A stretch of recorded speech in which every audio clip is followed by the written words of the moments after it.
the KPCC, its primary membership.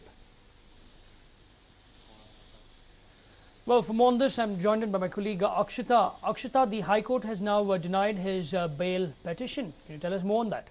Well, Nolan, it was pretty much a given, considering, of course, that Sobegowda has been absconding for quite some time now. What we have to keep in mind is that he has not appeared for any of the court hearings. He has not turned up for the investigations, despite the fact that there is a complaint registered against him. He is a notorious rowdy shooter, of course. He has been accused of similar such cases in the past as well. So keeping that in mind, it looks like because he hasn't turned up, the High Court has decided that there will be absolutely no bail for him. In fact, this decision was made by the single division bench of the High Court, and the public prosecutor had in fact made the point that because Sobegowda was absconding, because he wasn't present there, forget of course appearing for the bail hearing, he hasn't turned up even for the questioning. So because of that, for obvious reasons, the bail application was shot down, is what we understand. Nolan, to highlight exactly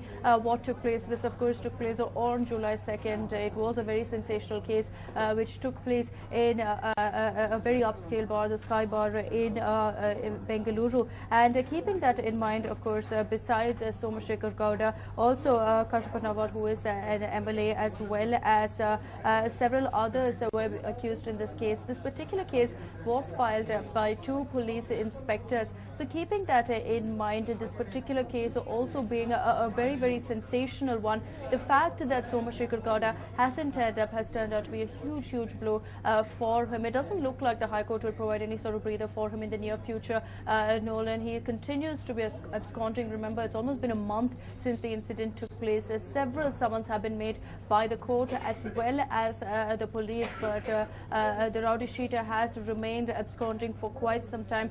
Even as the police have launched a manhunt for him, it's not reaped any sort of fruits, as he continues to remain absconding, with the police having no clue of where he is. So until he appears for that questioning, until he goes ahead and answers to the cops' queries, there's absolutely no chance of him getting any sort of bail. So he will not be turning up at any time now, and he cannot afford to, because as soon as he does turn up, Nolan, he will be taken immediately into custody, and that is by direct orders of the High Court, Nolan.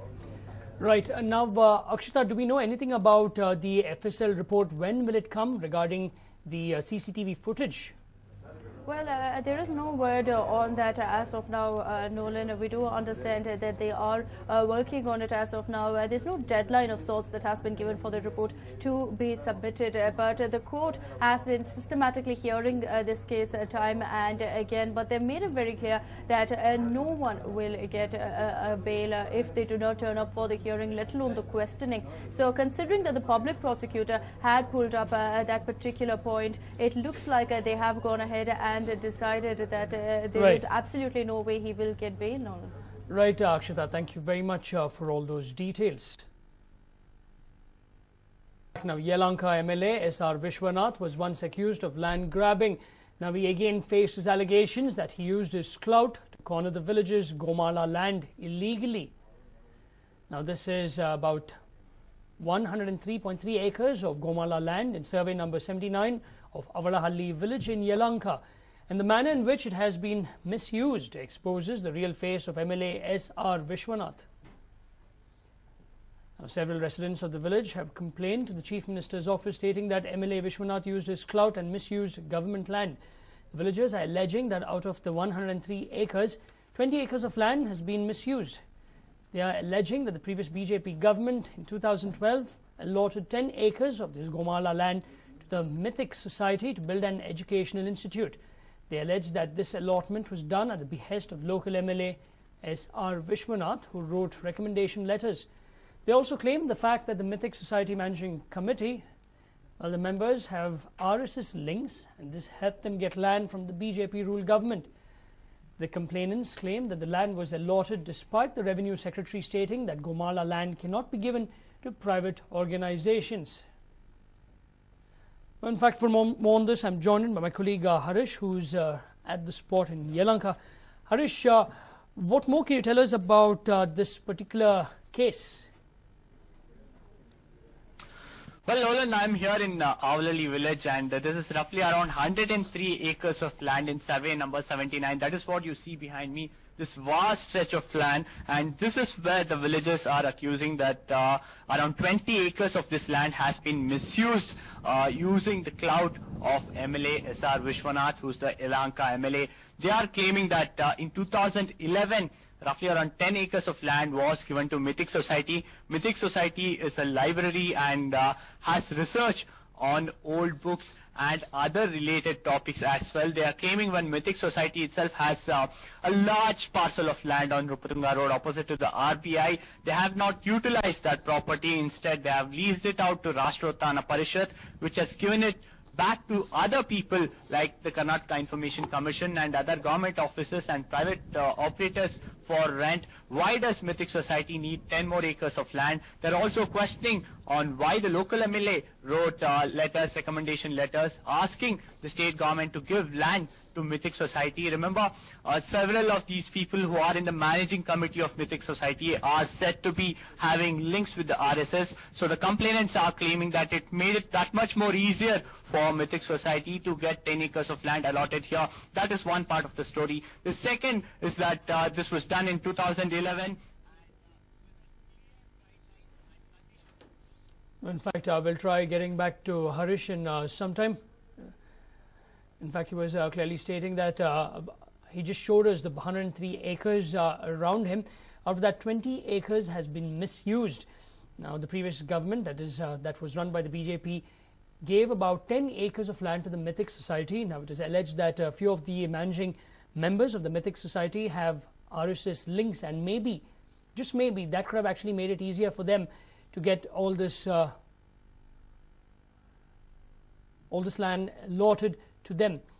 When Harish comes back, we'll ask him whether they've actually started construction work on those lands and what the villagers actually want now. Do they want their lands back, or do they want proper compensation, so on and so forth? Now, Harish, coming back to you, you said that out of that 20 acres, about 10 acres has been allotted to the Mythic Society. Have they started construction activity?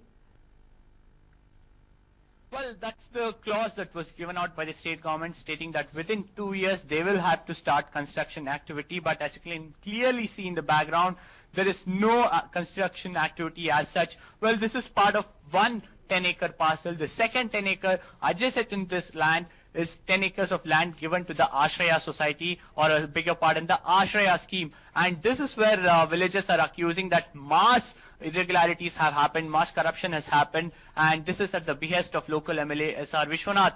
They are claiming that roughly around 40 odd Ashraya sites were given and registered in 2011 with absolutely no development on the ground over here, and this is again in violation. The second is that they are claiming many of these beneficiaries of the Ashraya sites were given land despite the fact that they own land in the same village. They claim they are landless people and got these sites, which is one more violation. They're also stating that one of the close relatives, that is Vishwanath's brother's daughter-in-law, is also given a site in this Ashraya scheme. So they are saying somewhere the MLA used his clout to get Ashraya sites. We'll try and talk to a few Gram Panchayat members as well who are here. Sir, ಈಗ ಇಲ್ಲಿ ಆಶ್ರಯ ಯೋಜನೆ ಕೂಡ ಆಗಿದೆ.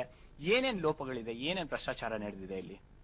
ಇಲ್ಲಿ ಸುಮಾರು 30 ರಿಂದ 40 ವರ್ಷಗಳ ಕಾಲ ಹಿಂದಿನಿಂದಲೂ ನಮ್ಮ ತಾತ ಹಾಗೇನೆ ದಲಿತ ಕುಟುಂಬಗಳು ಉಳ್ತಾ ಬಂದಿದ್ದಾರೆ.